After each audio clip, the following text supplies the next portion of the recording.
There we go. That should have gone live. It has. It's gone live. So, right, we can get started. Good evening, everybody. Welcome to Offbeat Cops Blab. This is our first one of 2016, and good to get back into the swing of things into the new year now, getting things going. So, this is our first one. Really, really pleased that we've got Inspector Michael Brown with us, who's from the West Midlands Police, currently seconded to the College of Policing as the mental health lead. If you saw some of my periscopes that I've been doing recently promoting this blab, you'll see some of the endorsements that I've been given for Michael for the work that he's doing across the country. So we're here. We're going to talk about policing mental health, some of the issues and things that come up around mental health in policing as it's become more and more prominent within the work that we do on a day-to-day basis. And I think just before we go any further, I think it's worthy of note that this topic, this subject on the Offbeat Blab was at the instigation of Nathan Constable, who is also incredibly genned up on mental health and a good source of information. And it was his instigation that wanted to get this going and approached Michael in the first instance to try and get this started. It's unfortunate that a few things have come up where he's got other commitments and he's got to look after some of the things. And so he can't give the blabs is 100% of his attention at the moment. So he has gracefully stepped back for a short while because if he's going to do it, he wants to give it his all. So that's why you've got the second best option of me and Chaos today. So we'll scratch our heads if Michael gets complex and starts talking about some serious stuff. But there we go. So there's a brief outline of where we're at today. Policing mental health. Welcome. Please give Michael some props. Let him know that you appreciate him being here and giving his time for us. And so, Michael, welcome. Thank you for being with us. Thank you. Tell us, I suppose it would be interesting really and useful for everybody because I'm sure there's an awful lot of people in the room who already know who you are and what you've done, but it would be good for those that aren't and those that watch the replay later just to have a brief overview of who you are and what you're about, your career, where your career has taken you and where you are now. Right. My background, I'm a West Midlands police officer. I've got 18 years service, very, very nearly. I've been a frontline operation uniform officer, PC sergeant and inspector for all of my career, except for the time that they've had me working full-time on mental health. Just as a point, I think it's a fairly interesting point. I've never applied to work on mental health or asked to work on mental health. It's always been something I've been posted to do or asked to do. But it first of all came around because as a custody sergeant, I was seeing so many people coming through custody with mental health problems, and I just felt nothing was right about the way people sometimes ended up in custody. And that's not just 136 detentions under the Mental Health Act. But, you know, for those who don't know, 136 in England is the provision where police can take somebody into custody in an emergency, basically for their own protection and well-being. And the rules are meant to be that people access hospitals or health settings so they can be assessed and their needs identified. But when I first joined the police, 100% of everybody detained under that emergency provision went to custody. And so as a custody sergeant, you saw a phenomenal amount. As well as, as a PC, the first 136 detention I made didn't work very well and just caused a heap of problems that I didn't understand because I didn't have any training. And my interest just grew, frankly, from professional frustration. So when they promoted me to inspector, they posted me to work on mental health as a project. A couple of years later, I was posted to do it again. One of those things where you get a call on a Friday afternoon telling you that your job changes on Monday morning. Yeah. I literally got out of bed on a Friday afternoon after having done a night shift, and lo and behold, the next night shift was my last shift, and off I went again to headquarters. And then just over about 18 months, nearly a bit more than that, I guess, College of Policing came and said they've got a commission to do a load of work on mental health. They don't have anyone in their organisation that knows very much about it. Would I be interested in being seconded? And of course, I bit their hand off and said, yeah, I'd love to. Yeah. So my background is not a personal one or a previous professional connection to mental health. It's just frontline operational frustration as a police officer. And then finding that in the finest traditions of the police service, if you ask too many questions about things people don't know about, they give you a job normally. Yeah. Oh, excellent. Thank you very much. So have you taken any sort of external qualifications and done stuff yourself to become to build up this knowledge base of mental health law, or are you essentially self-taught as you've got? Yeah, essentially self-taught. I did do a master's degree in criminology at Cardiff University. That was about 2002 to 4, if memory serves. And I took the opportunity within that on my dissertation to do a project around a custody sergeant's role in mental health, looking at what we do with people brought into custody who have allegedly committed offences but are also seriously mentally ill. And, to that extent, there was a bit of formal study around it. But in the main, I just picked up the Mental Health Act and read it cover to cover. And then I picked up the Code of Practice to the Mental Health Act and read that cover to cover several times. And just went from there and just started asking questions and spending time hanging around and, at operational jobs, spending time hanging around with people that were supposed to know what they were doing around mental health and finding there was a lot of contradictions and inconsistencies between approved mental health professionals who are the social workers who legally detain people under the Mental Health Act, psychiatrists and nurses. And I found there was such a degree of inconsistency that it was difficult to understand what they were expecting me to do, because one nurse would want one thing, the psychiatrist would want something else. And you just have to keep chipping away at these things until eventually you build up a sense of what you think you're doing. And a lot of my job at the minute is actually just still exposing the contradictions and inconsistencies that exist, in order to try and say, look, we're the police, we don't fundamentally know very much about this stuff. And I still don't pretend to know much about mental health. But I do know when two people are saying different things about the same issue, I can spot that. And it's about trying to just sort of use those contradictions to encourage people to keep helping us understand what they see our role as being. And I guess if I'm doing anything, I think that's what I'm doing. Yeah. Excellent. Okay. So I think you've touched on some of the issues that I was going to bring up next, really, in that you talked about some of the history of your experiences of how you dealt with mental health law and your frustrations and trying to understand some of the. It's one of those areas of business, I think, where we just sort of did as we were told, really. If a mental health nurse came along and said, "This is what I need you to do," or "I'm not accepting this person," or whatever, he said, "Oh, right, okay, what do we do now?" And we'd all go away and scratch our heads.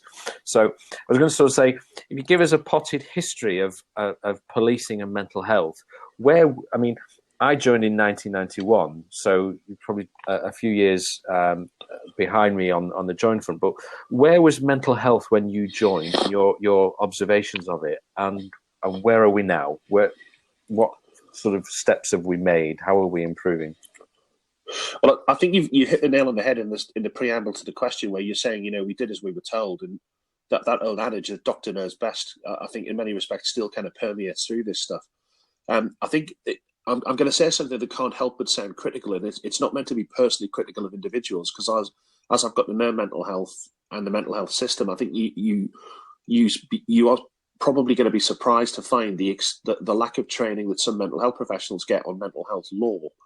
The mental health nurses, mental health professionals of different kinds, and psychiatrists clearly know an awful lot about health and well-being. But it turns out they get almost no training on mental health law. And clearly the interface with policing is very much about the interface with law. It's about whether we can or can't re-detain a patient who's absent from hospital. It's about whether we can or can't force entry to a premises to do something. It's about whether we can or can't use the Mental Health Act. In a range of different places. And, as police officers, we get used to reading legislation all day long. We study it formally. We take exams to become sergeants and inspectors or detectives. So we get used to interpreting law. And I think if you picked up the Mental Health Act and read it cover to cover and sought to understand it, you would then look at your own area, I think, whatever the mental health practice is in that area, and you would start to spot some problems because of the requirements in the Act and the requirements in the Code don't obviously translate to actual reality in your area. To give one example, and then to answer your question about the history of it, the Mental Health Act 1983, as it suggests, came out way over 30 years ago. But the parts of that affect the police are actually lifted pretty much directly from the Mental Health Act 1959. Yeah. So in the early 21st century, we're running around policing a mental health care system that is largely deinstitutionalized. In other words, it's not based, as it used to be, on incarcerating people for decades in asylums. We have a lot of community provision. Many people would argue it's inadequate community provision, but nevertheless, a lot of the provision we have for people with mental health problems is community focused. And I personally think that's absolutely right. But of course, if the law that we're using to govern what the role of the police is was written at a time when we had huge county asylums and very few people were being cared for in the community, it's going to create a huge tension. And for me, one of the obvious places that manifests itself is in this section I've already referred to, Section 136 of the Mental Health Act. Because as most cops know, it's a power that you can only use in a public place. But most of the jobs that the police attend where we're dealing with people in crisis are actually in their own homes. And across the United Kingdom, all 4 of the countries in the United Kingdom, they still maintain this sort of fairly artificial divide that you can't use mental health legislation in a private dwelling. Now, we're about the only country in the world where that's true. Canada, Australia, South Africa, India, most of the United States that I've come across, all of these places allow their police service to take a decision that if they've attended somebody's home and they're lawfully on the premises, if that person's in urgent need of care, the officers are allowed to effect a similar kind of thing to our Section 136. But in Britain, we can't. And it does create that problem that if we're going to play with 50s legislation in the early 21st century, we're going to have some problems because of the way that the legal system hasn't kept up with the way that care is provided. Yeah. Does that fall down there, though, into that old relationship with the way that UK police is different in, i.e. we are the public, police are of the public, and we police by consent, whereas most other countries in the world, police are actors of the state and they act on behalf of the state's interest. And that divide comes into a lot of the work we do differently. Whereas, we don't have the power to take control of somebody's person in the same way that many other countries do. No, but I think if you're going to build a healthcare system that deliberately relies on the police to the extent that ours does, it's only fair that you give officers the opportunity of getting it right and not having to fudge it. Now, to go back to Neil's question about how's the history of it changed. When I joined in 1998 in West Midlands, we had no health-based places of safety anywhere. So well over 1,000 people a year who were detained, having done nothing wrong at all, not broken any laws, were taken into protective custody to a place of safety, and it was to a cell block. Now, you only have to ask patients or service users, you only have to ask a few of them before you'll eventually come across the stories of people who are living with serious mental health problems because they've been a victim of trauma and abuse in their childhood, whether that's sexual or violent, in a sense, doesn't really matter. And then we get to a point where, when in crisis, possibly because of their inability to cope with that trauma and the reality of its impact on their lives, we take them to a custody environment where we jail them next door to someone in a cell who's busy being investigated for doing exactly what that person suffered earlier in their life. And we've had service users kind of saying, how is it that, I was sexually abused as a child, I've then developed self-harming coping mechanisms, I've then had other traumatic experiences in my life, drug use and self-medication problems and substance abuse addictions. And then all of a sudden, the police came and jailed me in a room when I was the victim of a crime and my perpetrator was never prosecuted. And just that sheer act of putting somebody in a cell when they're the victim of a series of events, it is traumatizing in itself. And that's often been reported, even where the officers have been the kindest, most compassionate, most empathetic, fantastic officers, and many service users have complimented the police for the way they've dealt with them. Not obviously, some officers aren't as good, but plenty of stories where the compliments are flowing. But nevertheless, what the police were forced to do because of the system they're operating in was traumatizing in itself. So that's kind of where we were when I began in 1998. We're now in a position where sometimes you get ground down by this stuff, and it's hard to see the progress you've made, but. The blunt fact of the matter is, in the West Midlands, out of 1,000 people a year that were being detained under 136, we're now in a position where last year, 2015, a handful of people were detained in a police station under 136. And that was for very specific and particular circumstances. Thousands of people a year no longer going into custody across the country compared to when I first began. Which is a fantastic leap, isn't it? That's incredible. Yeah. I mean, how are we doing nationally with regard to these sort of specialist place of safety provision that's been talked about in the media? Are we getting any nearer to those?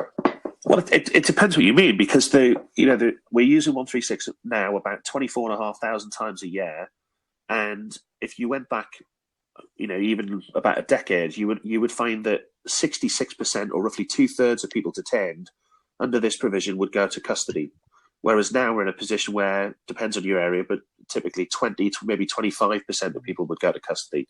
So the overall proportion of people who are avoiding this indignity of being jailed for being ill is getting much, much, much better. That said, the actual places of safety that you see around the country, they vary in quality enormously. I would always sing the praises of Birmingham, and it's partly because I worked there for most of my operational service.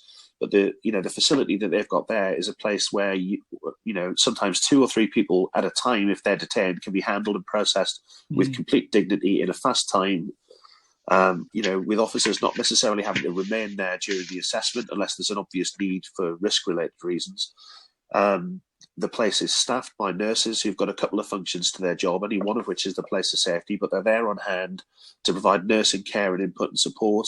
Some great stories over the years of the nurses there identifying medical problems for people that officers have missed, because clearly nurses have got a greater skill set around healthcare and well-being issues compared to a police officer. Yes. And then you only have to drive 50 miles from Birmingham to find examples of places of safety where it's just quite literally a room in a hospital and the officers let themselves in and the patient doesn't see a nurse on arrival. The officers, try their best to settle the person, pop the kettle on, get them a drink or something. But nevertheless, it's a person in a room with 2 police officers for hours until the assessment can then be convened. So although the picture's better numerically because we've got a smaller proportion of the overall number of people detained going to police custody, in some instances, the places they're going as an alternative are areas where officers are having to remain for large numbers of hours, often without a nurse to support that patient whilst they're there. And that creates a different kind of problem.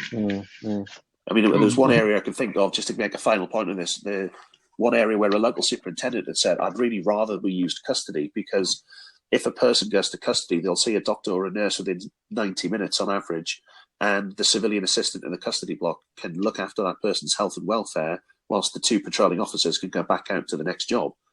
If my officers go to a health-based place of safety, they have to remain there for 6-7 hours sometimes. Yeah. And, in some areas, 2 officers is half of the patrol strength for that BCU on a night shift. It is a huge draw on resources, isn't it, when we get a situation like that? And I suppose one of the biggest problems, and I know Chaos will know this, and I certainly know from my time and my 7 years in custody, and now even when I sit in the control room, is that often some of these conditions are exacerbated by alcohol, which then creates another sort of dimension to their problem and their ill health, which creates difficulties for the medical team to actually look after them and deal with them, and often draws us in for hours and hours, just sort of waiting for this person to become. We're requesting a place at 136 Suites. Are they in drink? Because they just won't accept them. They won't accept a patient. And my understanding was that should not be a precursor to prevention of an assessment. It's a big barrier. Yeah, it is. The Care Quality Commission wrote in their 2014 report on places of safety that it should not be a barrier to access. Alcohol might be a barrier to doing an immediate assessment, and if somebody's had a real skinful, you might have to wait 6, 7, 8, 10 hours to get them sober enough to be assessed. But nevertheless, it shouldn't necessarily be a barrier to assessment. The question should be, is the person so intoxicated that they need to be in an A&E department because there's a risk of poisoning and overdose from the alcohol? Or is it less than that, and they could potentially be accommodated safely in a place of safety in a health setting? Until such time as they sober up. In fairness to the NHS, I will say this, because I think it's only fair sometimes that, when we're going to say plenty of things that maybe appear critical of the NHS, we also look, back at ourselves on occasions. That there are some force areas and some individual officers who use 136 where people are drunk, in circumstances where it probably would have been wiser just to use drunkenness or other legislation to contain or detain somebody if that was necessary.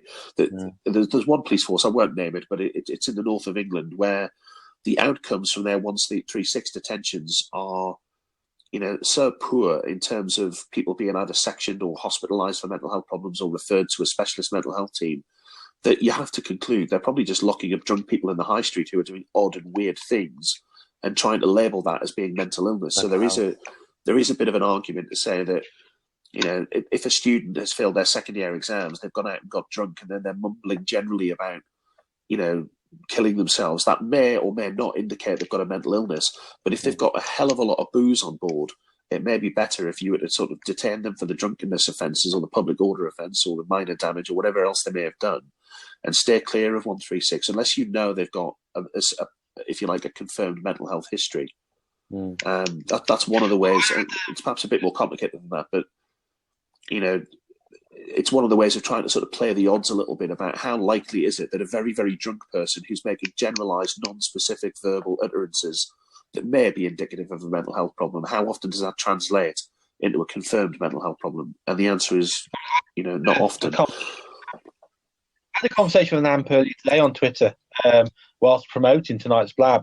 And one of the comments they made was that quite a proportion of the people that they assess clearly are not in a state of a mental health crisis. There is a concern and observation that the police are quite willing in some cases to use 136 as a means of resolving an issue.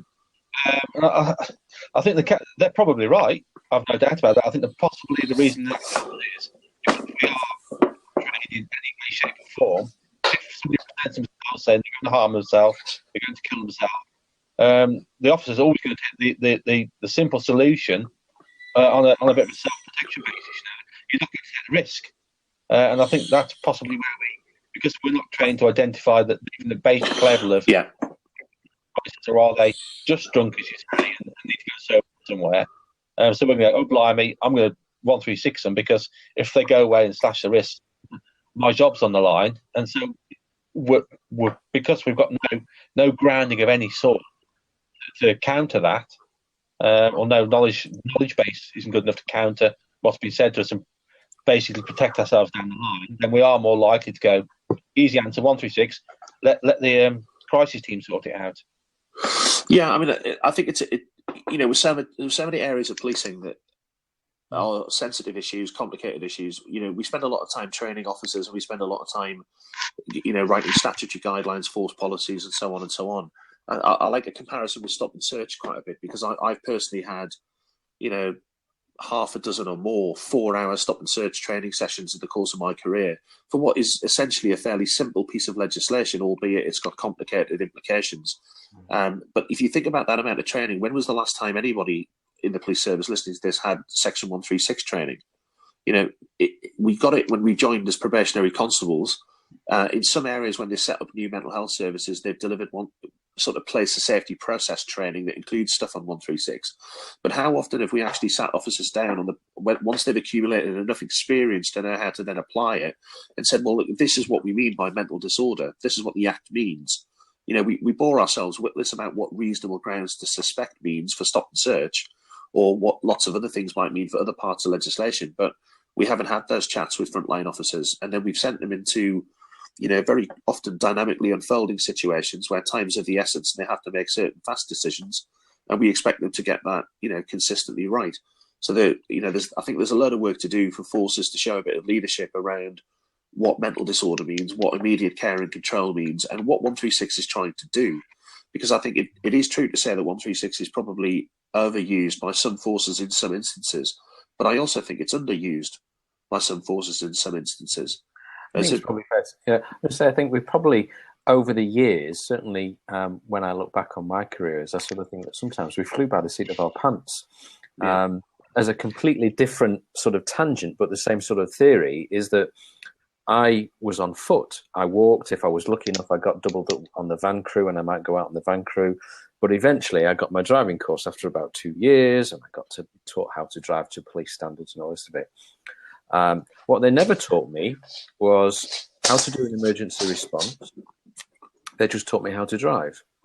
Then, as time went on, we suddenly had a blue light on. We had a blue light on the top of the car, and one of these sort of illuminated signs that had a switch that you could flash stop at the front or on the back. Then suddenly we got flashing headlights on the new cars. We got flashing headlights, and then we got two-tone horns. They were always on traffic cars. They were never on Pandas. Suddenly got all this kit. So suddenly you're driving to the job, you've got two-tone horns, a blue flashing light, flashing headlights. Everybody's getting out of your way. You think it's great, but nobody actually taught me how to drive to response. And we got away with that. It was only when I went on my advanced course that I did response sort of driving. And now everybody gets that. And I'm sure chaos is the same. I'm sure it's the same at West Midlands in that you'll find that certain officers are qualified to drive a car to a certain standard, but they're not qualified to drive to response. They have to have another course to get the response side of things in and all this other stuff. So we've sort of flown by the seat of our pants, and I think mental health is probably one of those things where we just sort of got by, and we made a whole mess of it. And just as I said earlier, we did as we were told a lot of the time. So I think from what you've said so far, it sounds like that what I was going to come to is say that what areas have we made the biggest strides in, and I think you've probably covered that in what you've said so far. So the next part of that is as the cops at the moment and what we're doing, where are we still consistently letting ourselves down? Where are we getting it wrong? Okay. Sometimes when I do talks to groups of police officers, I do an exercise just to prove a point, and it goes a bit like this. I'll simply say, right, in the next 2 minutes, just by shouting out a couple of words, just tell me all the things the NHS do around the mental health interface that we have with them that really annoys you and grinds you down, or that you feel doesn't work right. And traditionally, officers will throw up an awful lot of stuff, from not enough places of safety, we have to wait around too much, missing patients from hospitals. There's a big old list of stuff, and it all comes flying out. Their answers are not the point of the exercise. The point of the exercise is to then say to them, right, what do we do wrong? If this was a group of mental health nurses or mental health professionals, and I asked the question, what do the police do that consistently lets you down? What would they say? And literally every time I've ever run that exercise, they never say anything. There's just silence in the room, which either implies they've just never thought about what it is we might do wrong, or it implies that they think we do everything right.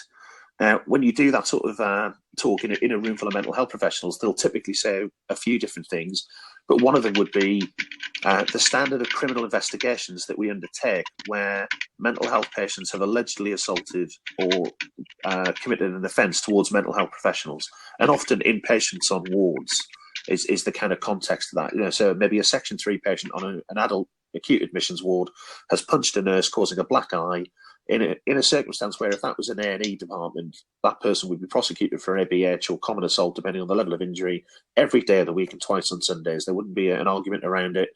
We would just get on and do it, and we would absolutely say the nurses have got the right to work in a safe and secure environment. And yet, as soon as we get a Section 3 patient on a mental health ward, we suddenly think it utterly changes because of the fact that patient is a Section 3 patient. And the NHS have got 30 examples now over the last sort of dozen years of where they've privately prosecuted in the criminal courts and funded it all themselves because the CPS or the police have said, because this is a Section 3 patient on a ward who's assaulted a nurse or a doctor, we can't prosecute because it's not in the public interest to do so. So that's one area where I would say that we've got a lot of work to do. Now, I completely get that some patients are so unwell when they're on a mental health section in an acute ward that they would be too ill to be prosecuted, especially if the offence is a relatively minor one. But we also mustn't forget that in 2014, a mental health nursing assistant was murdered on a ward, and the man that murdered her was a Section 3 patient. Now, there was no way that the relevant Gloucestershire police was the force area. There's no way that police force wasn't going to arrest him and prosecute him for murder, and to let all the issues about his liability be played out in a courtroom. But on mental health wards, we've had examples of nurses being sexually assaulted, grievous bodily harm, attempted rape, serious threats of violence, threats to kill. We've had all these kinds of things. And in my experience, professionals don't necessarily mind if the police come back after a thorough and professional investigation and say, look, for these reasons, we don't feel this one can go to court, and give a rationale that stands up, more or less stands up to scrutiny. The problem is when officers go into wards and say things like, without really looking at the circumstances or the background, and they say things like, oh, well, this is a Section 3 patient, so we can't arrest them. Or unless the consultant psychiatrist gives me a statement that says he's got the capacity to commit the mens rea of the offence, we can't prosecute. But officers need to be aware, and fair enough, the service need to give them more training, that some of these things are just not a barrier to a prosecution at all. Some patients who are Section 3 patients on wards have been prosecuted for GBH. They've gone to court and pleaded guilty or been found guilty. And then as a consequence, the courts have given them an order under Part 3 of the Mental Health Act, which is all the sections between 35 and 55. They're the so-called forensic sections of the Act. And if somebody's convicted of an offence in a courtroom, or even if they're found unfit to plead, they can still be given a forensic section, which then means they're subject to different kind of regimes for their discharge from hospital. and those regimes connect to the MAPA system. And all of that is about protection of the public and better monitoring after discharge. So, the issues around a prosecution, even if a patient is unwell, if the offence is serious enough, it might still be necessary to send that person to court. And officers need to know how to present a case to the CPS where that is potentially the route to go. Excellent. Okay. Chaos, anything?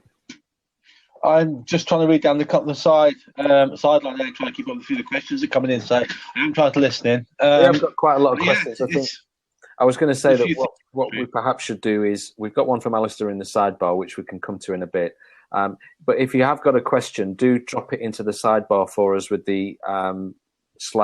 It just helps us to see visibility of them, so we can try and get to those for you.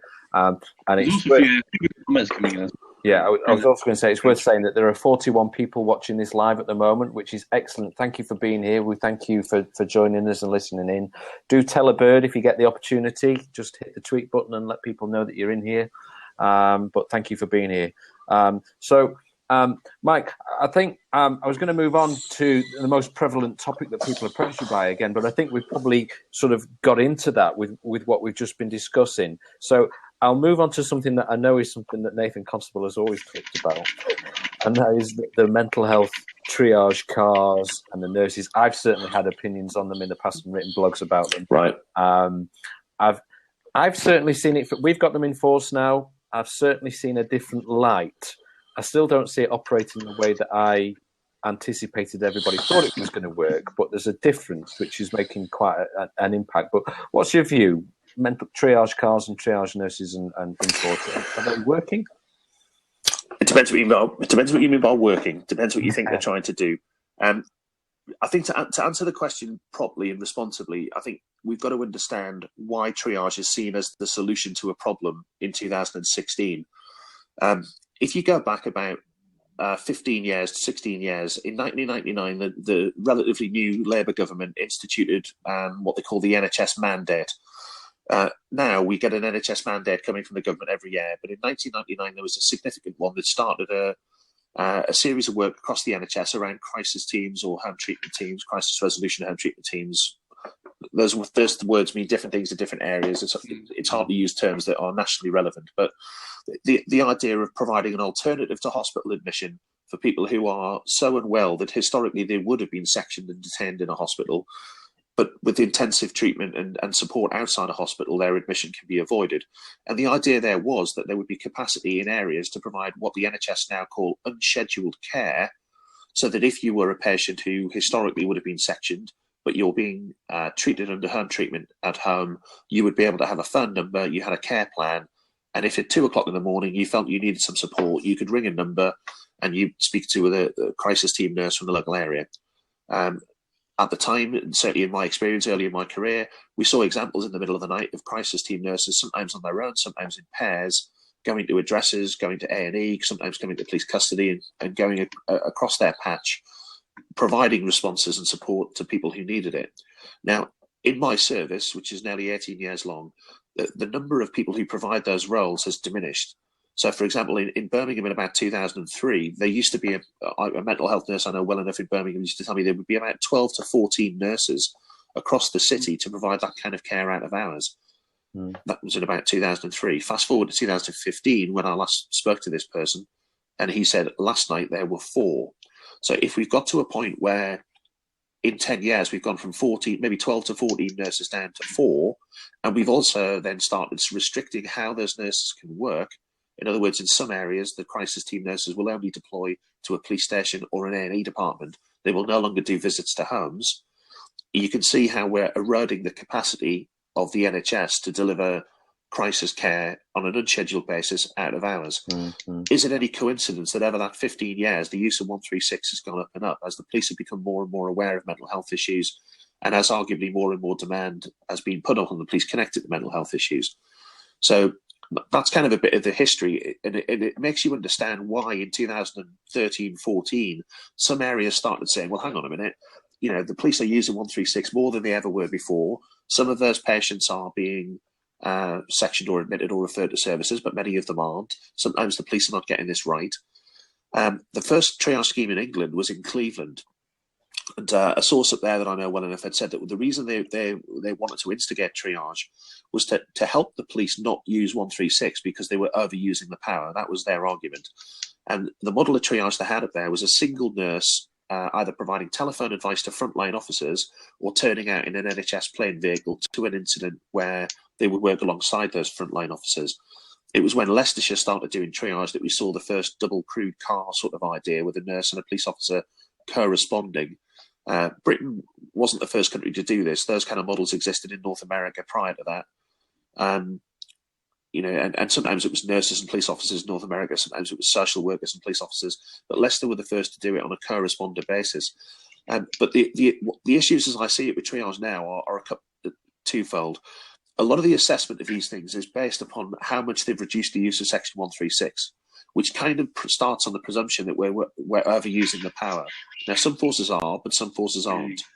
Second point of triage was they were trying to reduce the use of police custody as a place of safety. Well, some forces weren't using custody as a place of safety, yet they've still gone for triage cars. In West Midlands, Merseyside, and the Met are examples of that. Street triage, despite what the name suggests, doesn't mainly occur in the street. It mainly occurs in private houses.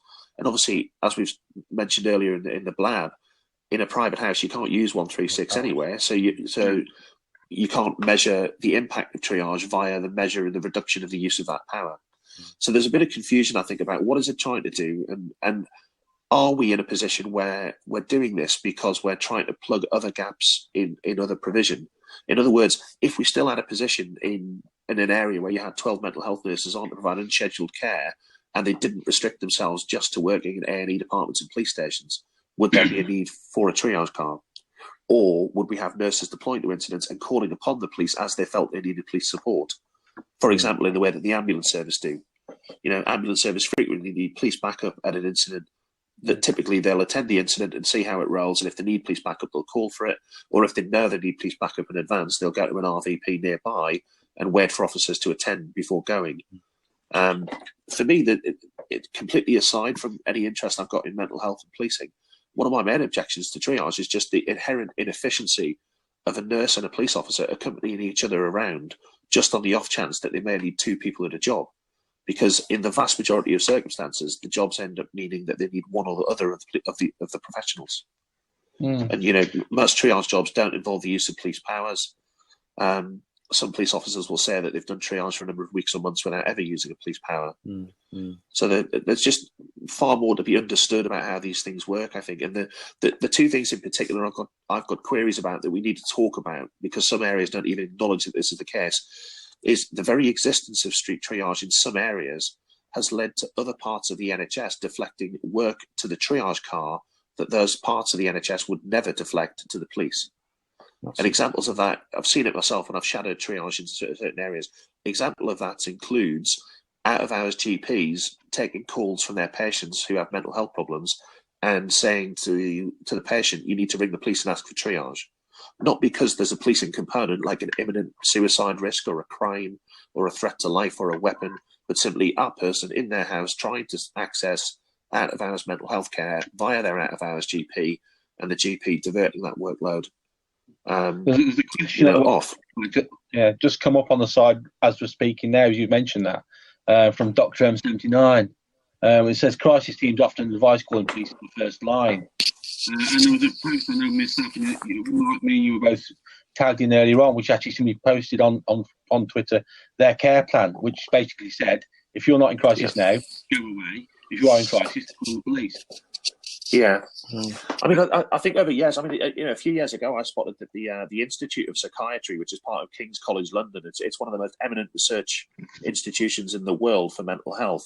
On their major website, where you can look up their different courses and research and news and publications, they also had a section where it said, if you need mental health support, click here.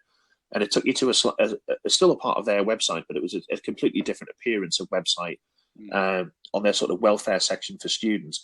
And top of the list on how to get mental health care support unscheduled was call the police. Now, it wasn't specifically around if there's an imminent and immediate risk to somebody's safety, where clearly every police officer in the country would understand that that's part of their role. This was just a general how to access, urgent care. But it went on to say something else. It said, the police have got powers to remove somebody to a place of safety for assessment under the Mental Health Act, but it absolutely failed to qualify that those powers only exist in public places. You know, it was explicitly encouraging people to call even if they were in their own home. And you know, in my service, I've had examples of that coming through where people misunderstand what police powers we have, you know, what actually we can do, and sometimes get into the position of you know, asking us to do things that are just illegal because the law prevents us from doing them. I think one of the things that we found is, or at least from my experience, I found, because I think what I was keen to put out in one of the Periscope broadcasts that I've done promoting this blab is to sort of talk about how your blog has been something that an awful lot of people have started to promote as the go-to source for information about how to deal with a situation and how you can approach a situation from a very easy to understand for a frontline cop sort of situation. In the way that you write it like a cop, but it helps us to understand it. Whereas if you go on to the PNLD and look up Section 18 of the Mental Health Act, your head will blow up. So, I mean, for everybody that's watching and listening, if you've not been and had a look at Michael's blog, mentalhealthcop.wordpress.com, go and have a look. It's a fantastic resource for information for cops and for all sorts of other people as well about how it applies to the policing arena. But the thing that I found with our car is that they do back up to certain incidents and they will turn up at the scene and they will help out and provide support. But what I have found particularly with the nurse is we've got access to an awful lot of information, and care notes, which makes our assessment of the risk of an individual that much more informed. Yep. But the nurse seems to be somewhere in the middle between the police and between the NHS, and he or she now has an appreciation of some of the situations that we're facing, but also still has a voice that is respected and listened to in the medical field. So when the nurse gets to the job or gives advice and says, this person needs this, this, and this, the hospital go, okay, let's do it. Yeah.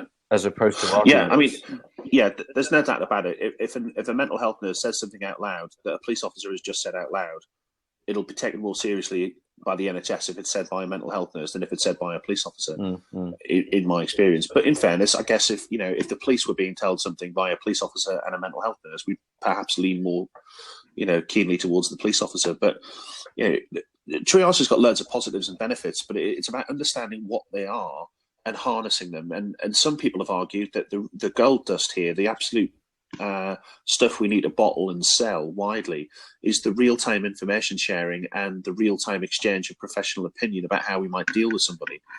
In Norfolk and in Devon, they wanted to have a model of street triage, but the geography of those counties is so vast that they couldn't realistically have a double crewed car because it would be 70 miles between jobs and be flying across the county. Constantly Kent found the same problems. Kent actually did have a double crewed car, but they found that they can't drive from Dover to Maidstone and then back to Thanet and back to Dover very easily. So they wanted to pull away from this double crewed kind of approach. But what they wanted to move to instead was to put the nurse in a control room like Devon originally did. And Devon have reported almost as many benefits from their triage scheme as some of the areas where they've got the double crewed model.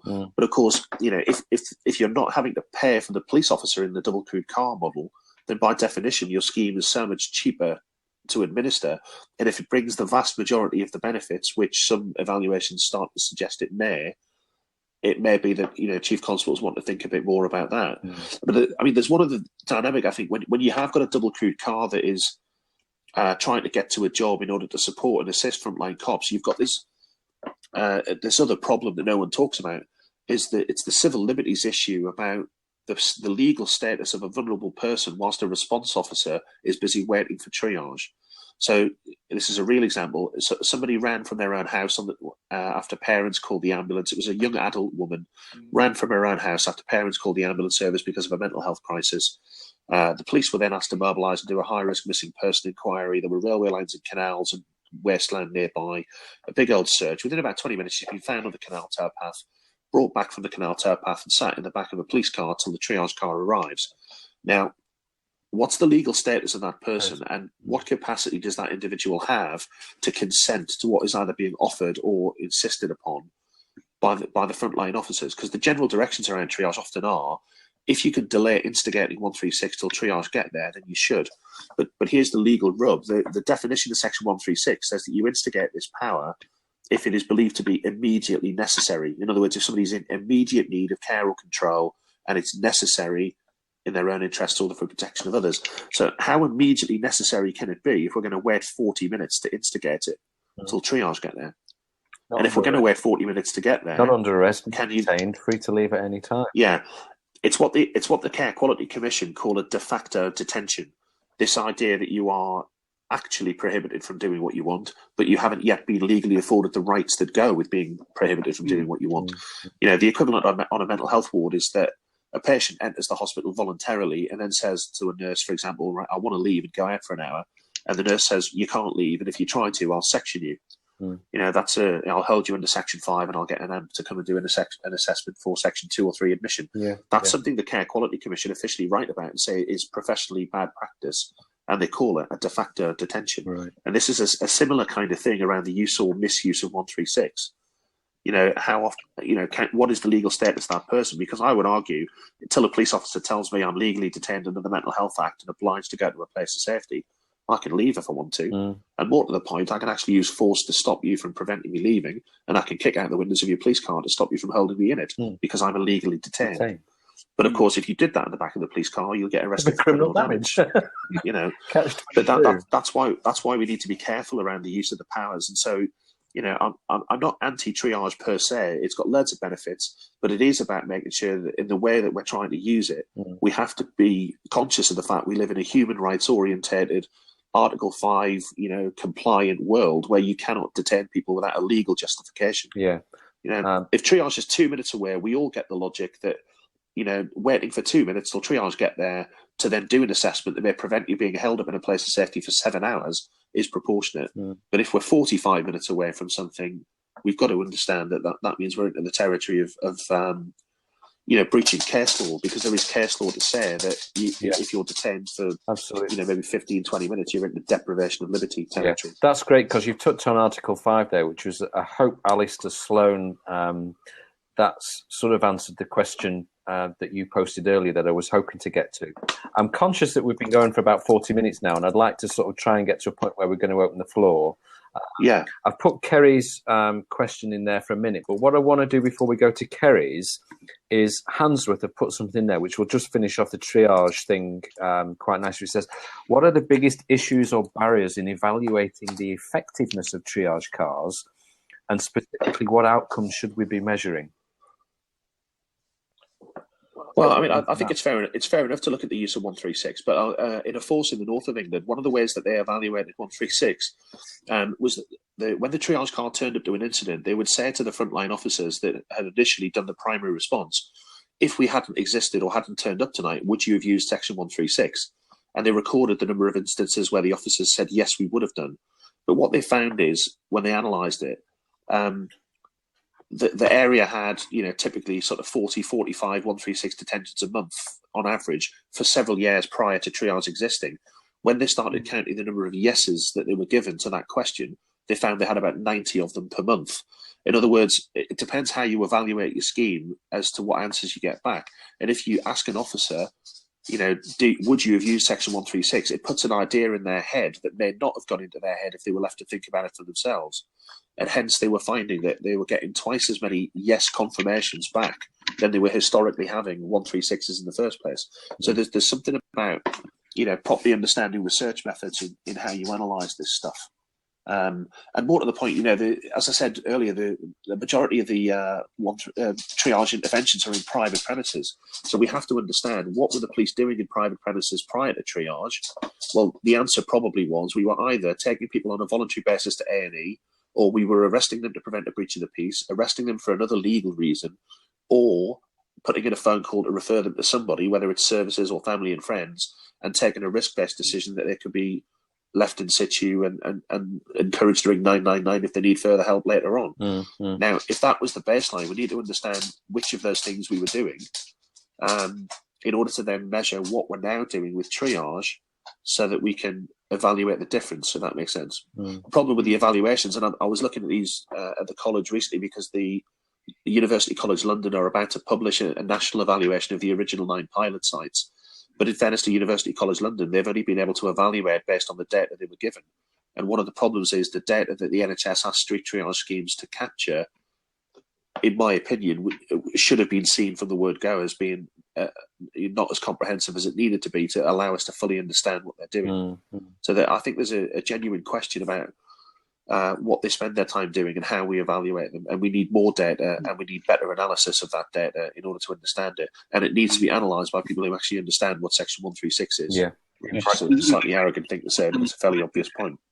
There's a very brief comment aside from Vicky J. Han, which is Vicky Hancock's, not sure which force or area, but the comment there very briefly, we found the longer we've run street triage, the less police officers think about using 136. So I'm off without knowing how the evaluation has been done or on what they're basing it on.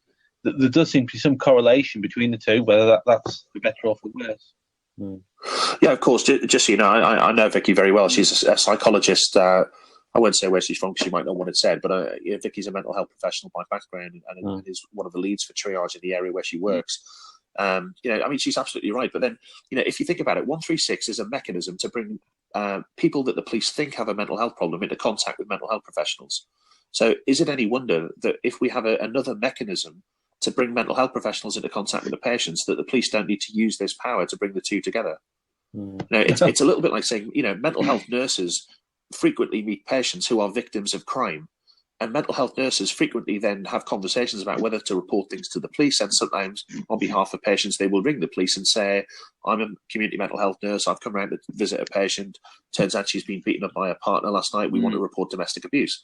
Well, it's a bit like saying that the number of calls to the police dropped because the CPN is now accompanied by a police officer everywhere they go. Now, of course, the calls have dropped. If the police are there on hand to deal with those things straight away, you're not going to call the police. Anyway. And 136 is a mechanism by which the police can bring mental health into contact with potential patients or actual patients. It's no wonder it would drop if we have the mental health professionals on hand. It would be surprising if anything else happened. Okay, I think that's great. Thanks very much. I'm going to wrap it up. What from your experience and all the time that you've been working within this field and building up your knowledge and everything, what would be the one thing that you would say to police officers that are working on response and dealing with mental health on the streets and all these things? What is the one most important thing that you think they should know and they should be right up to date on and going with? If I have to name just one, I'm going to say legal knowledge. But if I was allowed to, I would say two things are equally important. And I would say the second thing is remembering what service users genuinely value and patients and members of the public say they genuinely value when they have encounters with the police when they're in distress. And it's really simple, and it's nothing that should be a shock to anybody. Patients consistently report that even if police officers have to do unpalatable things like take them to police stations as a place of safety or legally detain them in order to access some service or to remove them back to a hospital, as long as the officers have been compassionate, patient and empathetic, they often sing the praises of the police, notwithstanding that we were doing things that they ultimately didn't like. The feedback from service users all over the place. I remember one in particular at a conference end of 2014. Now, I had just been asked to give a talk about what the College of Policing were up to in terms of writing training and guidelines. It was a quick 15-minute thing, and I finished it. She came up afterwards and said, whatever you do during the course of that, please make sure that you don't turn police officers into process-orientated robots who forget that we're actually just people. And that for her was the most important thing. She told a story that subsequent to that where she had been sat on a curb, self-harming in a public place. The police had been called by a passerby. Police officers sat on the curb with her for about 30, 40 minutes while they were trying to sort out different options around places of safety and ambulances, various other process-related things. A colleague was doing that while the one officer sat with her. And actually, just because that officer took a little bit of time and a little bit of trouble to be patient, compassionate, empathetic, supportive. Didn't belittle her for her experiences or her delusions or her hallucinations or anything like that. By 40 minutes later, that woman claimed that she was beyond the critical point of her mental health crisis. And the police had actually helped to get her through that by just being, very decent and reasonable with her. So many people say that again and again and again. I'd put that equally up there with the legal knowledge. But you alluded earlier to what do people ring most about the college? What do they contact me about or email me about? And it's typically legal powers or legal duties. That's the biggest single thing. What do the police have to do? What is it the police can do? What is it the police shouldn't do? And equally, all of those questions for mental health nurses or A&E nurses or AMPs and social workers and so on. Excellent. So legal knowledge and human decency, really. Excellent. There you have it, folks. Legal knowledge and compassion and empathy. Winners in policing right the way across the board, really, not just for mental health. Kerry Blakeman, he was in the room. I don't know whether he's still here or not. I've sent him a question, but he's put a question across, and I don't know if he wants to jump in and ask his question himself. But if you're still in here, Kerry, you're very welcome. I'll open up the seat for you. Just drop us a line. But his question is, what do you think being on Twitter has done for the understanding of policing and mental health? Well, for my understanding of policing and mental health, it's helped enormously because I've ended up making loads of networks with, there are people on this thing tonight who I've met personally, but who I first encountered on Twitter. Mental health professionals, mental health nurses, social workers, psychiatrists. You can sometimes, I find on Twitter you can sometimes tweet an article or you can tweet a comment or a point or an observation, and within no time at all, you've got a paramedic, a mental health social worker, a nurse, and a service user all discussing it. And they're in disparate parts of the country, and it can happen within minutes of sending out a tweet. And it's genuinely, I've learned so much from other people by listening to what they say about things I thought I understood, but they'll put an alternative perspective on it that's helped me understand it differently. And I've gone on many occasions to meet such people in real life and learn even more from them. So for my understanding, it's done an enormous amount, and I can only assume from the number of people following me on Twitter that they must feel that the stuff that's being tweeted out, the conversations I get into of that kind, are helpful and beneficial to others as well. So I think it's a right old tool. Notwithstanding that a university friend of mine recently told me that if we'd sat in the 90s predicting the rise of social media, I probably would have been voted the person most likely to say a rude word and walk away. But there we are. I think it is fair to say, though, Mike, that the vast majority of police and what knowledge they do have and what limited knowledge we know about mental health and policing, 99.9% of it comes from reading your blog and your tweets throughout the country, because there is no other alternative. Well, there will be later in the year because the College of Policing are cutting and pasting my blog into training packages, so it'll come out with a proper official badge on it. Copyright legislation going on there, surely. Yeah, there is. I'll have a word with you offline about that. Okay, the seat is open. Those of you that are in the room, if you've got a question for Michael or mental health in general, well then do jump in and take the seat, and we'll see what we can do. We just ask you to be polite. We ask for no profanity, and if you've got a headset, that's essential, really, just so we don't get lots of other noises and things. So if you've got a question and you want to jump in, please do click on the seat and we'll see what we've got. In the meantime, Vicky Hancock on here said, how do police support victims reporting crime with mental health? Do we need more collaboration here and not in other areas? Yeah, definitely, and including on some of the bigger stuff, the sort of bigger crime types as well. That a former police officer that I used to work with in the West Midlands is now the UK's independent anti-slavery commissioner, a guy called Kevin Hyland. He was in the Met for most of his career, but he had a 5-year sort of jaunt up the M40 and worked in the West Midlands, and that's where I got to know him. He'll now say that in terms of dealing with victims of crime who've been the victims of international human trafficking and modern slavery, he's come across some of the most traumatized people, as you can imagine, because they've recovered victims who've been living in servitude for decades. And he's saying that there are some specialist services out there in order to support people dealing with that trauma. And you can imagine this translating, directly into child abuse, sexual violence, domestic abuse. So there's so many different areas where there's, PTSD, complex trauma as a consequence of the crime type. And all too often, the services that exist to support people are kind of third sector charity services. So I think it's fair to say that we know from victim support and research that Mind have done that people with mental health problems are, on average, 3 times more likely to be a victim of crime than a member of the population who doesn't have a mental health problem. We know that the attrition rate for cases where the victims are people living with mental health problems is much higher than it is in the attrition rate for people who are victims of crime that don't have mental health problems. So there's so many different organisational, institutional barriers and comparatively little support. So there's loads more can be done. Yeah, excellent. So, okay. Kerry says 2 minutes by looks things, and he might be able to drop in. So that'll be good to have Kerry in if he's got another question for you. So anybody, if we want to take the seat, please do jump in and try. Otherwise, if you've got a question you want to put in the text field, it's a /. Oh, Ivy's coming in. Ivy wants to talk. Ivy's here. Ivy will be without camera, but we should have her on audio. Evening, Hi. Ivy. Hi. The floor's yours. Hi. Go ahead. Michael, I just want to ask you, just touching on what you've just talked about now, if you're a victim of crime and you have been diagnosed with a mental health problem, but have got a criminal case that obviously you're going through and are refused treatment or access to mental health, how can we, how is that being combated? I mean, it's a real problem. I've just been through a case myself in December. I have diagnosed mental health problems and have been refused treatment through the NHS specifically because I had an ongoing case through, a criminal case. Right. That strikes me as an outrageous and disgraceful exclusion criteria, doesn't it? Did they give a reason as to why? Do you mind if I ask?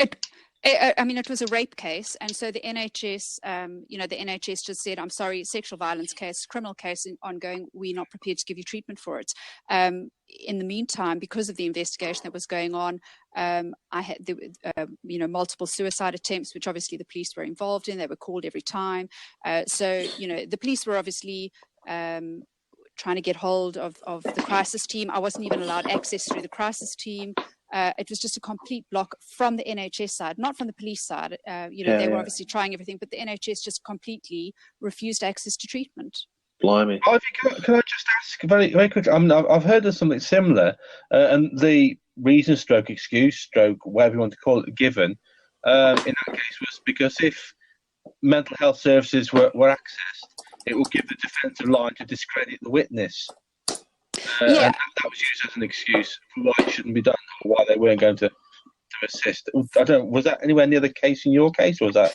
Yeah, absolutely. I mean, that's what they said, that, they'd subpoenaed the record, so they just weren't prepared to go down it. Now, I know some areas, apparently, you allowed access provided that you are aware that that can happen. In my situation, NHS just completely refused to allow me access, and that included I wasn't allowed access to the crisis team. So my care plan, I mean, I was diagnosed with mental health, with complex PTSD, depression, and my care plan specifically wrote on it, no further treatment is available at this time due to ongoing criminal case. Once all cases are completed, we'll be in contact again. Step 2, if in crisis, phone police.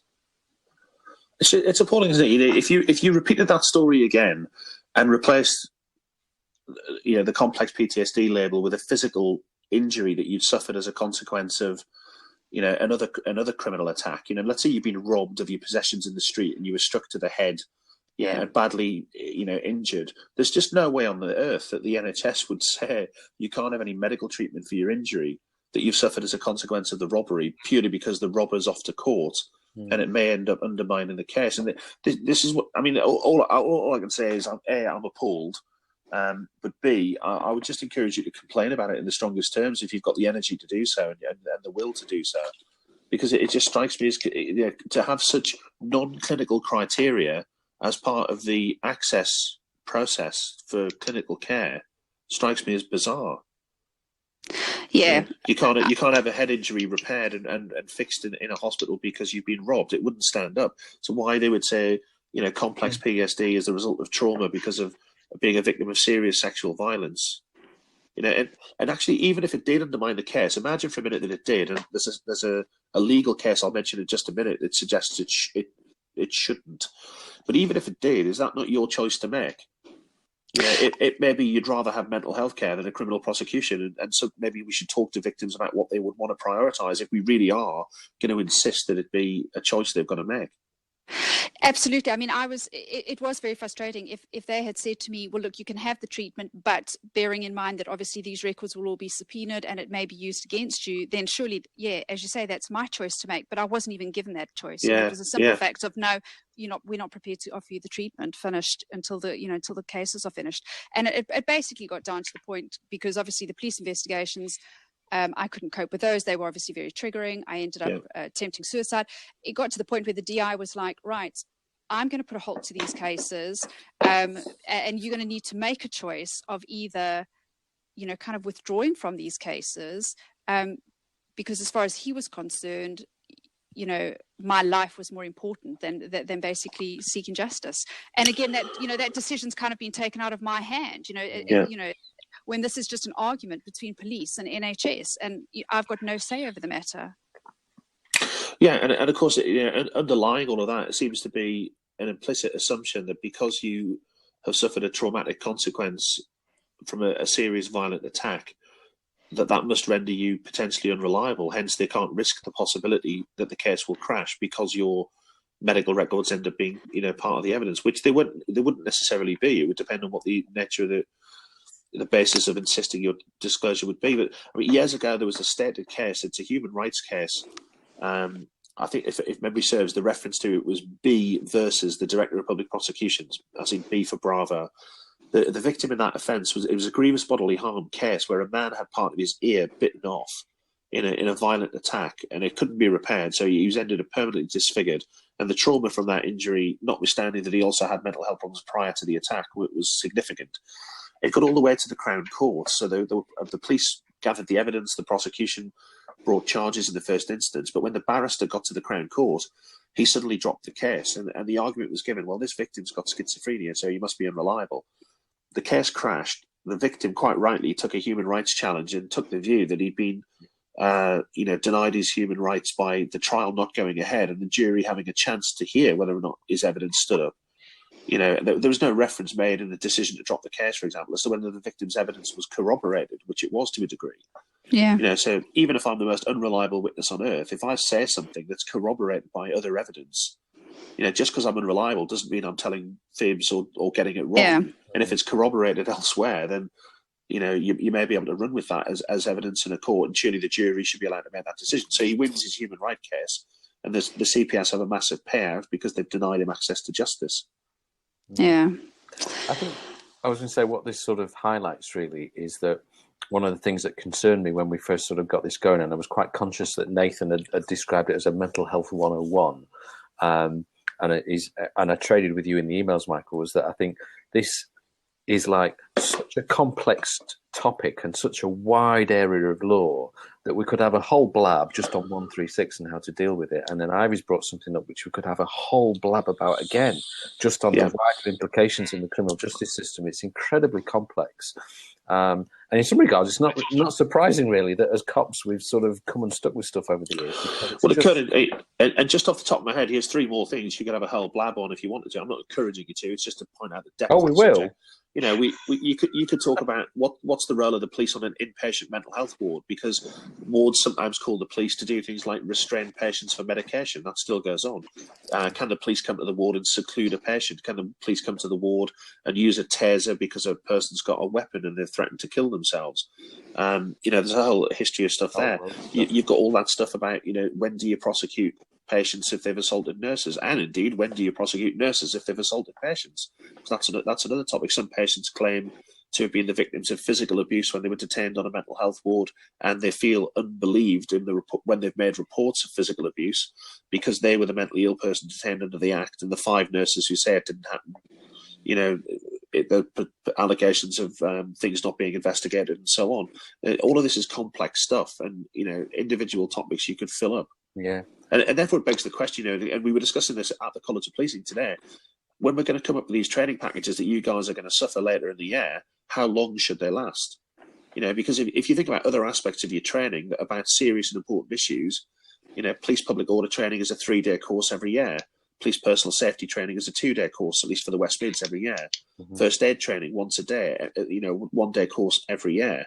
Well, mental health is a topic that cuts across all policing, from counter-terrorism to domestic abuse to public order, to crime investigation, to normal uniform operations. We do stuff that's unconnected to crime and justice and is all connected to the Mental Health Act. It's a huge, huge topic. And you can easily argue that a 1 week course, would be an adequate length of time. But will 43 Chief Constables support the idea that all of us get a 1 week course on mental health? Maybe, maybe not. We'll have to see. Yeah, I think that level does take central input, be it from the Home Office or from the college. I mean, if you step back 20 years and look at what was done over the allegation of the racism and all those sorts of issues and hate crime, and the amount of input that's been put in, and the courses that they've put on for police officers, and the length of time and diversity training, that's only come as an afterthought from failings and misconceptions over a long period of time. Is it going to be the same? Have we not learned that if we get in there and do the training now, it prevents those issues happening down the line? Yeah, I mean that's the argument, isn't it? So I think I think the product of my spending a decade or more, learning some of the legal stuff that I now get asked about, it does mean that when I was an operational duty inspector, I felt I could bring a very swift resolution to incidents which, when I was a PC, would drag on for ages and ages because I didn't know what I was doing and I didn't know what buttons to press. So that that there is an argument that think about a custody sergeant. The PACE is quite a hefty term to read. It's complicated stuff. Before they let you put those stripes on and stand in that block, you've got to pass a legal exam. You've got to do a 1 week law course. Then you've got to do all the stuff about computers and first aid. And then and only then will they put you in the block. And even after all of that, how many of us stood there on the first day when the first prisoner walked through the door and thought, my God, here we go. What am I going to do? Absolutely, Neil. Yeah, we all had exactly that feeling. And that was after legal exams and promotion and experience supposedly supporting that promotion. And then you get another course and then a refresher, and then you go in there sometimes with another more experienced custody sergeant watching you while you're doing it. With all those safeguards, it was still a nerve-wracking time to start playing around with some of that complexity. And yet a job I often like to refer to, how many cops, if they were sent this afternoon to a recall of a community treatment order patient, how many officers would know what to do? Mm-hmm. And the answer is probably not very many because we haven't taken the time and trouble to train them around it. And yet, actually, the answer is really, really simple. So it doesn't take long to train anybody in what that means. If somebody's been recalled from a CTO, they're just a missing patient. It's just like they've walked out as Section 3 and they're now missing. So the same rules apply. You can redetain them and take them back. You need a warrant of forced entry unless PACE applies. Simple. But it's just, taking the time to actually train people on that. And somehow consolidating their knowledge through experience. It's interesting that we're talking about custody because we've been quite lucky tonight in some regards. We've had Chris Bath, who is part of the National Appropriate Adult Network, and I don't know whether Katie's still in it. Katie Kempen, who is the Custody Visitors. Yeah, the Independent Custody Visitors Association. I'm not sure what her title is thinking about. It was president, or she's the head of it, the CEO of the CEO or the ICVA. And Chris has asked a question there that's in the sidebar, thinking about dealing with mental health under PACE rather than the Mental Health Act. He's interested in Michael's view on what benefits can appropriate adults bring when properly, and is it reasonable to expect family members to be effective in this role? Neil, I'll just jump out so somebody else can jump in. Okay, thanks. Ivy. Thanks. Thank you. I think, is it reasonable? Often not. It will depend on the family member. It might depend on whether they've done it before and have any insight into it. I think all of us have got experience of some family members coming through the door and something about their personality or their kind of shock and awe at the process they found their relative in just means they're not effective in the role. Others walk in and are perfectly confident and competent and confident enough to ask as many questions as they need to ask in order to be able to understand what the hell's going on when they've never seen it before. So I think it varies by adult, but it's not automatically fair to assume that all relatives will do it. But of course, this comes back to the point that, Chris has heard me say this before. No statutory body anywhere in Britain's got any obligation whatsoever to provide an appropriate adult for a vulnerable adult. And whilst there are many, good schemes in certain areas, parts of the West Midlands are still parts of the country where you just cannot get another agency to provide a vulnerable adult with an appropriate adult. And so the role they play is crucial. And I sometimes see, when things going on in custody, officers are talking with jargon, or they're talking too quickly, or they're trying to, in good faith, they're trying to get something done fairly swiftly at the end of a shift because they know they're clocking off and they know there's no overtime in the bank. They're trying to get something done and they're going a bit too fast. And some adults are standing there quite rightly saying, calm down and slow down. This is all going too fast. He doesn't understand what's going on, or I don't understand what's going on. And they're doing a very effective job around it. But sometimes, a relative who might not be the most effective is all you can get. If in circumstances no one's got an obligation to provide a properly trained, appropriate adult in the way that you would have for a juvenile to tend in custody. Mm. I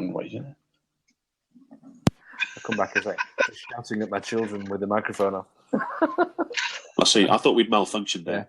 Yeah. Okay, so from my experience dealing with appropriate adults in custody is that sometimes the professional who is disconnected from the individual can be quite beneficial, because there's none of those sort of emotional issues and baggage that come with having somebody that is personal to them and allows them to be a little bit more open and honest. But there are also occasions where it's been far more relevant and far more important to have a family member there who is able to really engage with that person, and certainly had occasions where people have been in a state of crisis in their cells, particularly youngsters, and having all sorts of anger management issues and wanting to lash out at everybody. And in one case in particular, I ended up with Auntie sat outside in reception and saying, we can't deal with him at the moment. And he ended up bringing her in, and she came in the cell with us, and she actually brought him down. So the amazing role that people play, and it really depends on the needs of the individual to determine what's the best sort of person to have. It's gonna depend on the person. I don't automatically think a family member is better than a professional with experience, or vice versa. It'll depend on the nature of the professional, the nature of the person in custody, the nature of the family member. Yeah, and I think sometimes I can't help but repeat this. Sometimes I'm just damn grateful to get anybody at all. I'm a duty inspector who once upon a time said, take this guy who's mentally vulnerable, who I know is mentally vulnerable, and interview him without an appropriate adult, because we simply can't get one, and we've tried everything under the sun, including bailing him for a short period to give us an extra few hours to try and find one, and we've done everything 2 or 3 times to get one. We've got an audit trail like you wouldn't believe that would be nuclear bomb proof if anybody scrutinised it. But all the efforts we'd made, all the phone numbers logged, the whole 9 yards. And at the end of the day, and I know Chris will, bulk at this, but the legal reality is that the requirement for an appropriate adult is in a code of practice, and you can ignore that if you need to. This wasn't a case of ignore it if you need to. This was ignore it because we have to. There was just no way around it. Yeah, and then the situation can be exacerbated further when you have somebody who then isn't a native speaker of English, and then you've got to into it.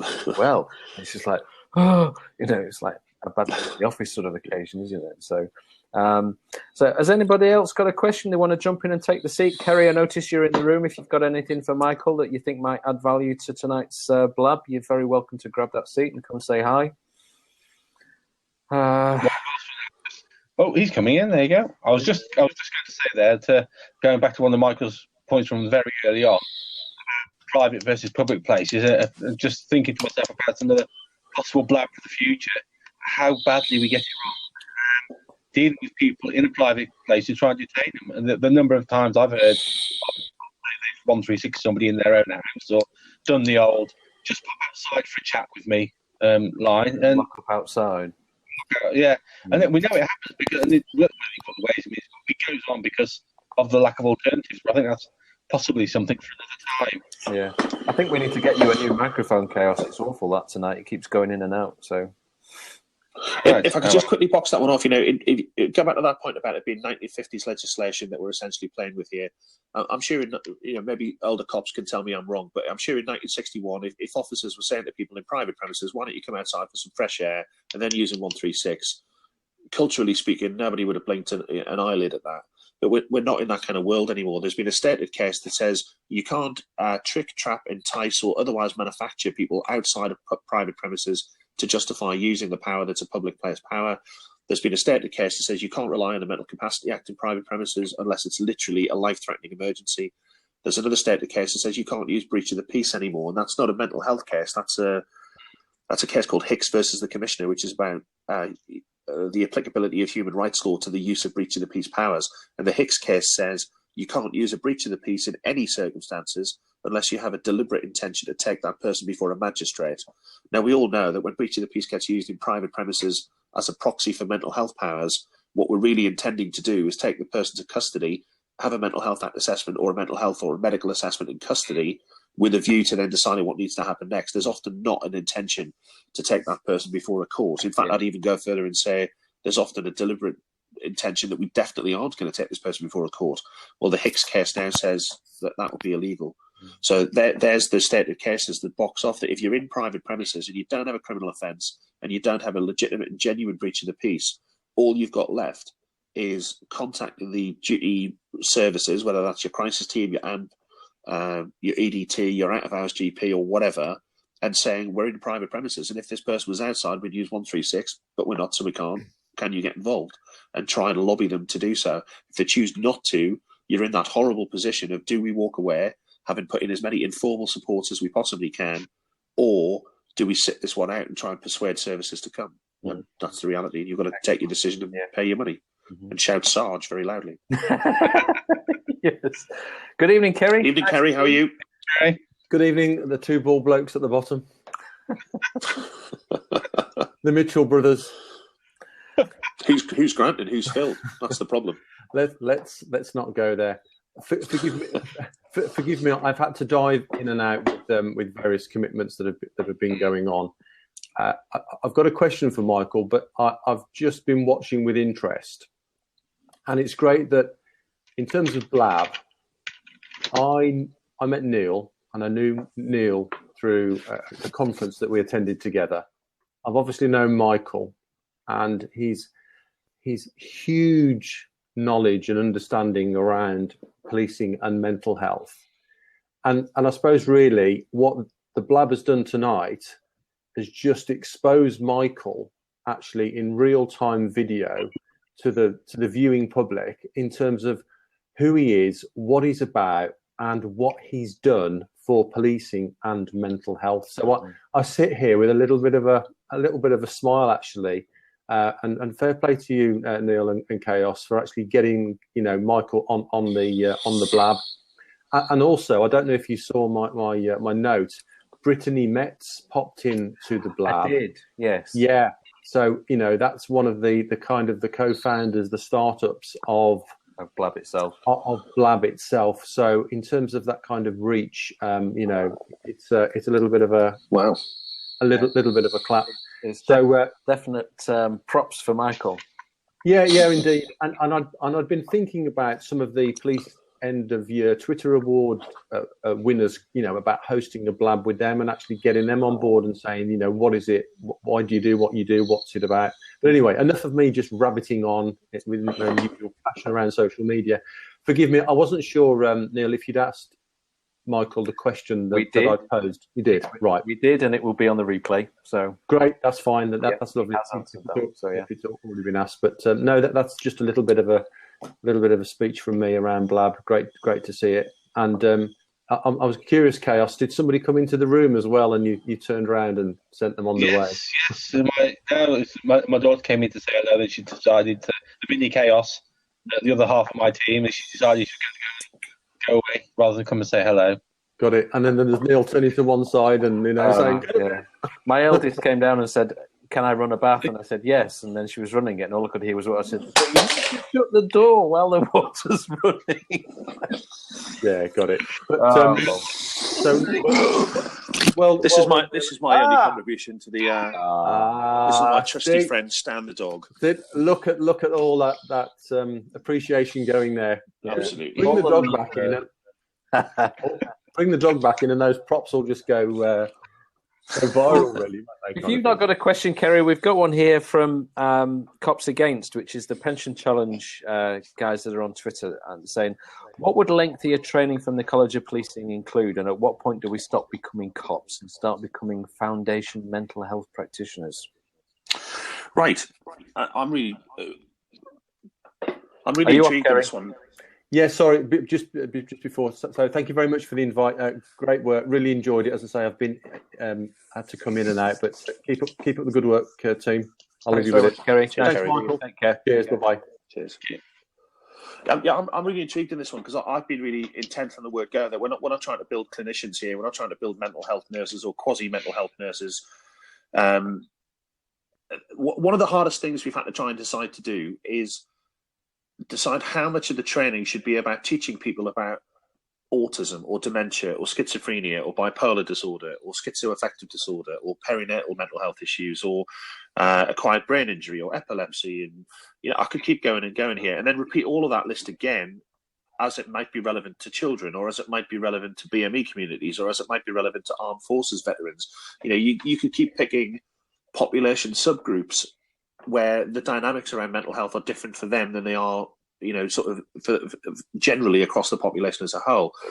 And a lot of organisations, when you've had critical incidents in policing that have gone wrong, have often popped up and said that the solution to that kind of incident going wrong would probably be improved awareness training on whatever subcategory of mental disorder that person was suffering.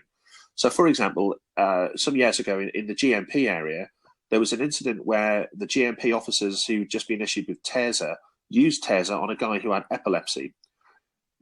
We've also had instances where Taser's been used on somebody in Hull who had dementia. And we've also had an incident where Taser was used on somebody who had depression. Now, in each of the fallouts from those incidents I'm thinking of, the answer in Hull from the Alzheimer's Society was we need greater awareness of dementia. The epilepsy organisations for Manchester said we need greater awareness of epilepsy, and so on and so on.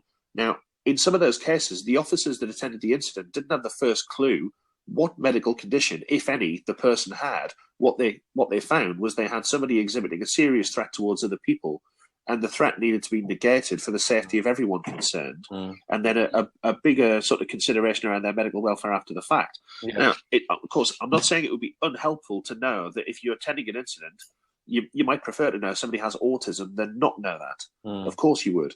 But, if you go to a motorway bridge and somebody's on it, you might not even know the name of the person, never mind their medical background.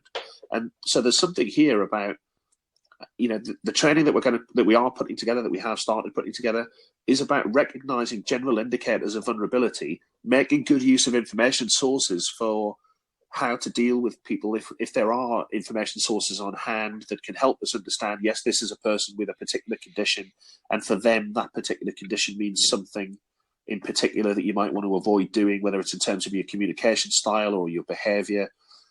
All of these things are really important issues, but, I can't get my head, maybe I'm, not thinking of it right, but I can't get my head past the fact that we are never going to turn up to an incident and tell in 43 seconds whether somebody's got epilepsy and they're having a focal seizure or whether they've got autism and they're staring at something for reasons connected to their autism, because those two things can look identical.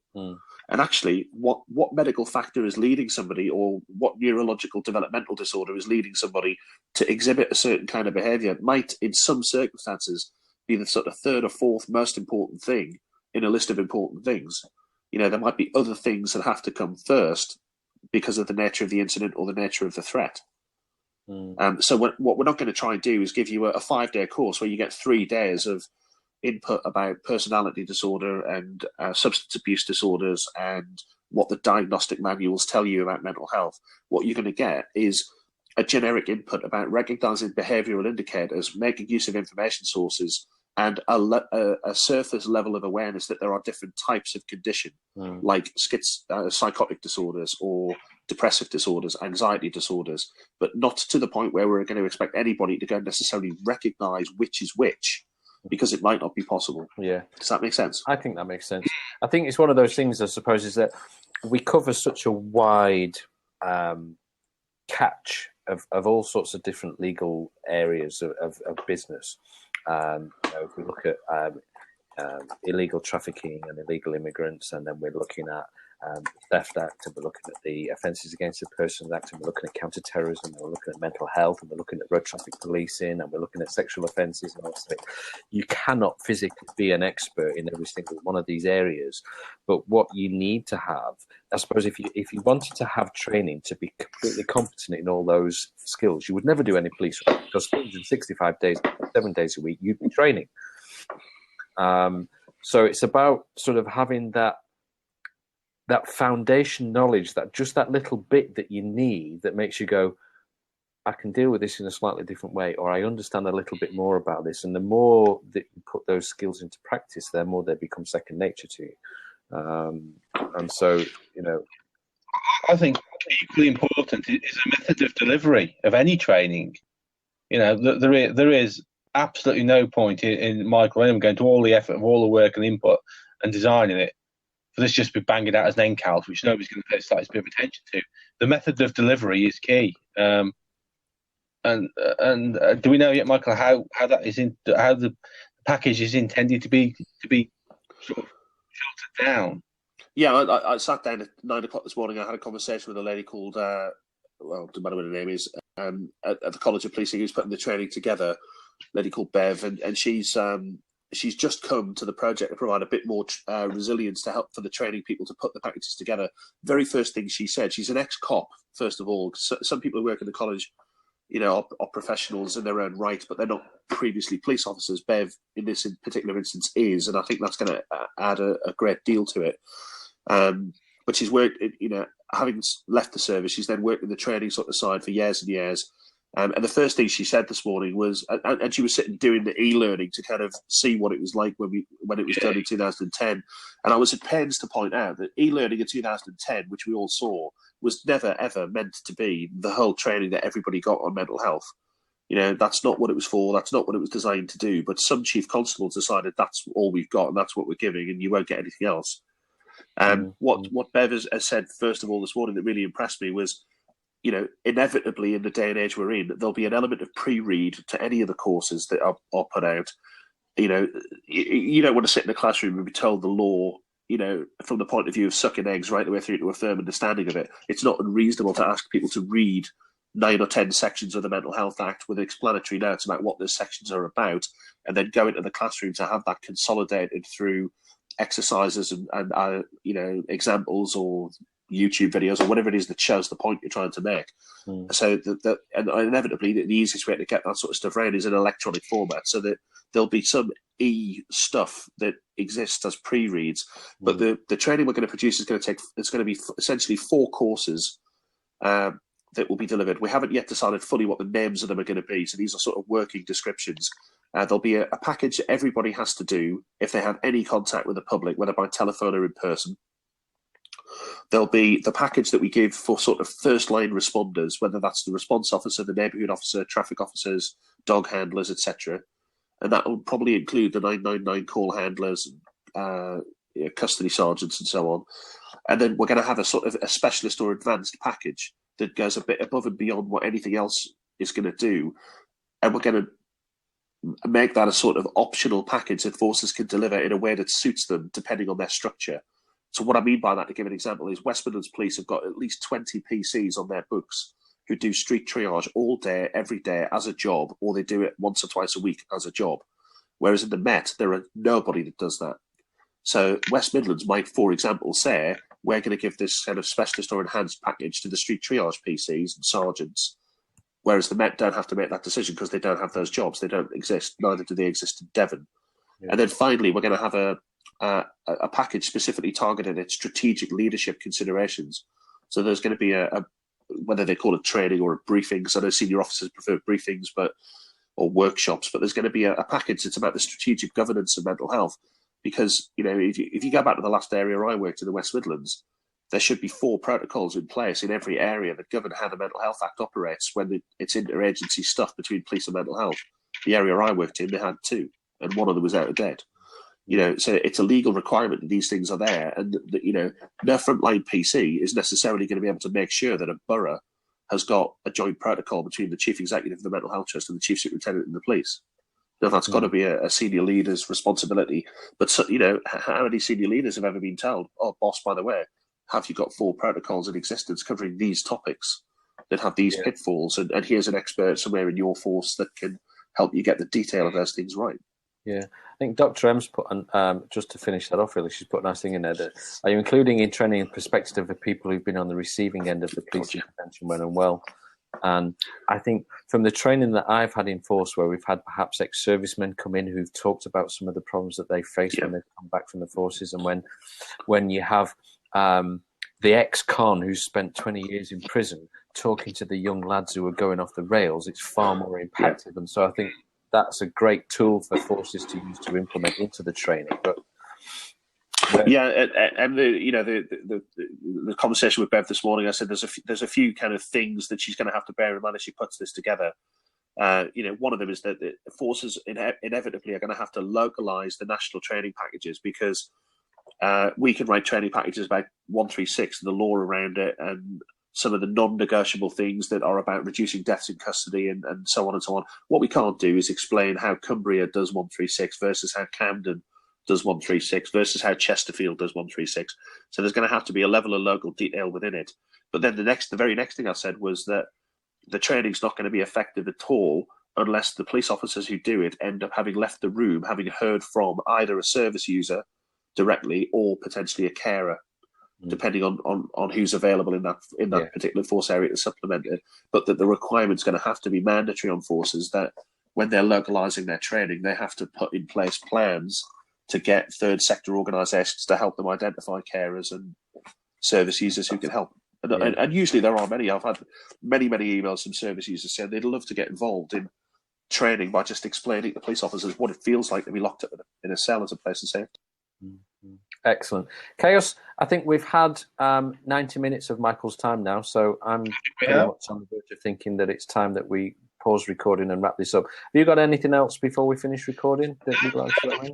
No, I think, as we said, it's such a big and wide area. The main factors are that we know that police officers are grossly undertrained. I mean, I think one thing I know we've skimmed around, and perhaps it's worth focally pointing out indirectly, is that where a lot of the negativity has gone towards services provided by the NHS, we have to recognise that they're scraping the barrel for staff as it is. They're grossly underfunded, not just with mental health but elsewhere. And much of what we come around is purely because of the decimation of support services from all sides. Yeah, I mean, you're absolutely right. It was on the news yesterday. They were talking about NHS funding, really boring topic, but I kind of have to try and pay attention to this stuff now. And they were saying that there've been lots of commitments about mental health funding. The estimate is that next year, the 16-17 financial year, the proportion of money in clinical commissioning groups that will be given to mental health will drop from 11% to 10%. So at a time, if you think about the last decade, secondary care mental health services, in other words, mental health trusts, whether that's community teams or inpatient wards, they've had a sort of 60% increase in the number of patients they have to provide care for. And in the last 6 years, there's been at least an 8, maybe 9% drop in overall mental health funding. It's obviously inappropriate to get political about that, but what I am going to say is that actually some of those reductions are decisions that the NHS themselves have taken. So it's not necessarily a political point to point out that NHS England have sometimes made deliberate decisions to disadvantage mental health in order to prioritise other areas of health. At the end of the day, the Chief Constable has to police, the health service has to provide health care. Everybody has to take their stake as to what they see as the priorities.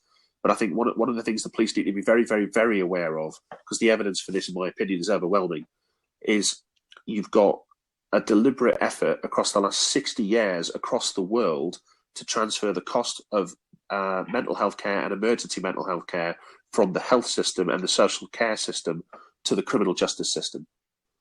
That's why we see, so many people in prison with mental health problems, not all of them so serious that somebody would need hospital care. But I think the last time I asked the question, some psychiatrists were saying that there are about 13-14% of people in prison are so unwell with their mental health problems that they probably do need hospital care. And at the same time, you see in the community care, this is for me why I've got these questions about street triage, because street triage, if you wanted to put a very cynical interpretation of it, notwithstanding the good work that it does ultimately transfer some of the cost of crisis care for mental health from health to policing. Absolutely. directly and indirectly in some different ways. So that I reckon we're currently probably about halfway through a 100-year change in the system we had in the 1950s to the system we'll end up having in the 2050s. And if we're not careful, it's going to be an increasingly criminalized process for people with mental health problems. And that's what I think we need to fight back at. That's a good finish. Well, there we go. First Offbeat Cops Blab of 2016. Michael, thank you so much for your time. Pleasure. Really enjoyed it. I'm astonished at the figures at the top of the screen there. There's 408 people. Since we scheduled this Blab, 409 people now who have been through the Blab, looked at it, scheduled it. They've decided they want to subscribe to it and watch it. But once we got going, we've not dropped below 30 people watching all the time, which is an incredible achievement and really something that obviously shows that people have got a real interest in this. So I'm delighted that so many people are here with us. Thank you for joining us. Thank you for being with us. If you've enjoyed it, there are further Offbeat Blabs to come in the future. We're in proper serious consultation now with Irene Curtis, the outgoing president of the Superintendents Association, who's going to come and talk to us. And so that's one that's coming up. But do follow us on Twitter. Do keep in touch with what we're doing because we hope that this is beneficial to people and is a nice open platform for people to be able to talk and ask questions about things that are going on in policing. So, Michael, ladies and gentlemen, the 30 of you in the room, please give Michael some props and thank him for his support, make him feel welcome that he's been here and that his time with us has been of value to you.